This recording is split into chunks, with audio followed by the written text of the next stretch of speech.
یہ جب سیویلینز کا ملٹری ٹرائل ہونے جا رہا تھا تبھی کہا گیا تھا کہ ان عدالتوں سے قانونی تقاضے پورے نہیں ہوتے تو پھر اگلی عدالتوں میں مسائل پیدا ہوتے ہیں، ہم ہو گئے ہیں، اور عدالت کہتی ہے ٹھیک ہے آپ کا فیصلہ کیا آیا لائیے دیجئے، ہم اس بنیاد پہ بات کریں گے، وہ بھی نہیں ہوتا۔ تو یہاں آپ کے خلاف فیصلہ آ جائے گا، آپ کہیں گے جناب فیصلے میں کیا لکھیں گے، کون سا قانون لکھیں گے، کیا نظیر لکھیں گے، تو فیصلہ بڑا بیکار ہوگا، اگلی عدالت میں فارغ ہو جائے گا، اگلی عدالت آئینی عدالت ہے، فارغ نہیں ہوگا، تو فائنالٹی مل جائے گی، سسٹم چاہتا یہی ہے۔ عمران خان صاحب کو یقین دلانا کہ جناب اب آپ کو ہو گئی فیڈرل کانسٹیٹیوشنل کورٹ سے بھی سزا ہو گئی، اب اس کے بعد کوئی عدالت نہیں ہے، تو اب آپ اندر ہیں، اب ڈیل کیجئے، آئیے بیٹھیے بات کیجئے ڈیل کیجئے، ڈیل نہیں کرتے تو پھر آپ کی مرضی ہے، اندر پڑے رہیے۔ یہ سسٹم عمران خان صاحب کو پیغام دینا چاہتا ہے۔ پاکستان تحریک انصاف والے باہر بڑی جذباتی باتیں کر لیں، لیکن عدالت میں کیا ہوگا؟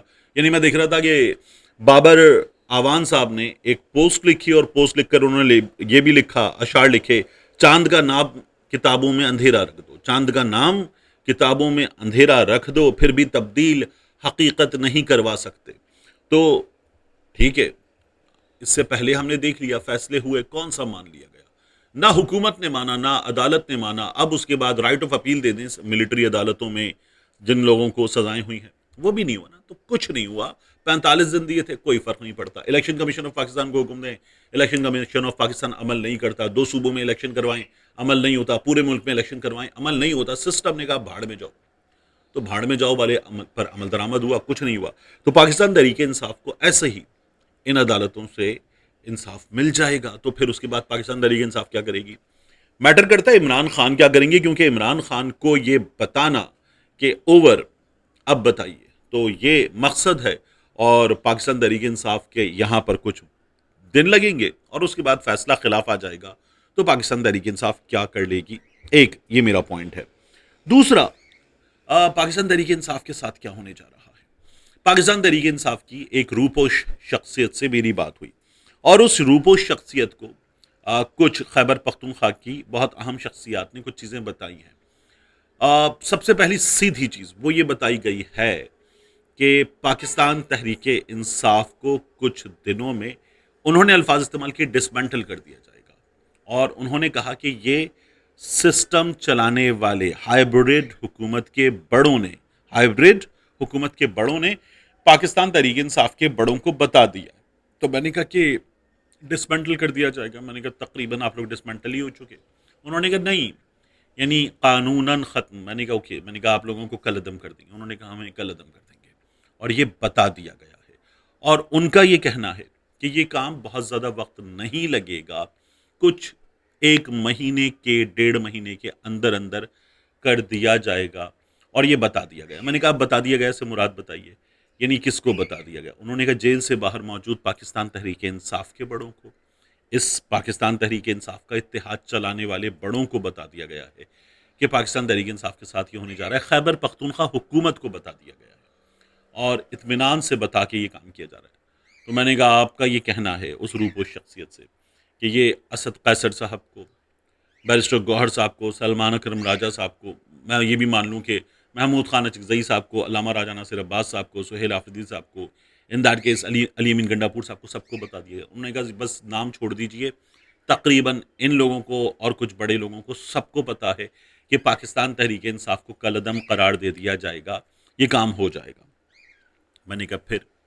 انہوں نے کہا پھر پاکستان تحریک انصاف جو ہے وہ اپنے آپشنز پہ غور کرے گی، ویدر ٹو گو ود سنی تحریک اور علامہ راجہ ناصر عباس صاحب کی جماعت۔ انہوں نے کہا پہلے بھی یہ مسئلہ ہوا تھا، اب بھی ہے، کہ علامہ راجہ ناصر عباس صاحب کی جماعت کے ساتھ جانے میں وہ جو شیعہ ڈویژن والا کارڈ کھیلا جائے گا مخالفین کی جانب سے، اس سے کیسے نمٹنا ہے، تو وہ ایک مسئلہ بنے گا۔ میں نے کہا ٹھیک ہے، پہلے بھی، کیونکہ اس پہ بحث اس لیے نہیں کی کیونکہ پاکستان تحریک انصاف پہلے اس مسئلے سے 2-4 رہ چکی ہے۔ دوسرا، انہوں نے کہا کہ جو جماعت ہے سنی اتحاد کونسل، ان کے ساتھ جا سکتے ہیں، علامہ صاحبزادہ حامد رضا صاحب اندر ہیں، اور تو انہوں نے کہا جی بالکل ان کے ساتھ جا سکتے ہیں، صاحبزادہ حامد رضا صاحب کی جماعت کے ساتھ جایا جا سکتا ہے، اچھا زئی صاحب کی جماعت کے ساتھ بھی جایا جا سکتا ہے، پاکستان تحریک انصاف کو ختم کیا جائے۔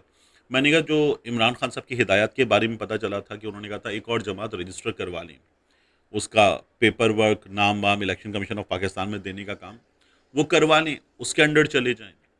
انہوں نے کہا جی اس بارے میں بھی پاکستان تحریک انصاف کے بڑے، جیل سے باہر بڑے جو ہیں، انہوں نے کچھ کیا ہوگا، مجھے نہیں پتا، کیونکہ میں روپوش ہوں۔ میرا رابطہ جو ہے وہ برائے نام ہوتا ہے، جب ہوتا ہے تو کچھ چیزیں پتہ چلتی ہیں، وگرنہ نہیں پتہ چلتی۔ جو چیزیں پتہ چلتی ہیں انہیں سنبھال کر رکھنا، اور پھر اس کے بعد ان کے بارے میں مزید فالو اپ لینا، چیزیں لینا، یہ ہمارا کام ہوتا ہے۔ تو اس لیے میں نے یہ کام کیا ہے۔ میں نے کہا پھر آپ کو نظر کیا آ رہا ہے کہ پاکستان تحریک انصاف کیا کرے گی یا کیا کرنا چاہیے؟ تو ان کا یہ کہنا تھا کہ پاکستان تحریک انصاف کو جانا چاہیے، اگر انہوں نے کوئی جماعت رجسٹر کروا لی ہے عمران خان صاحب کی ہدایات کے مطابق، اس آپشن پر، کسی اور آپشن پہ نہیں جانا چاہیے، کیونکہ کسی اور آپشن پہ پاکستان تحریک انصاف جائے یہ سسٹم بھی چاہتا ہے، ہائیبرڈ حکومت کا سسٹم بھی چاہتا ہے۔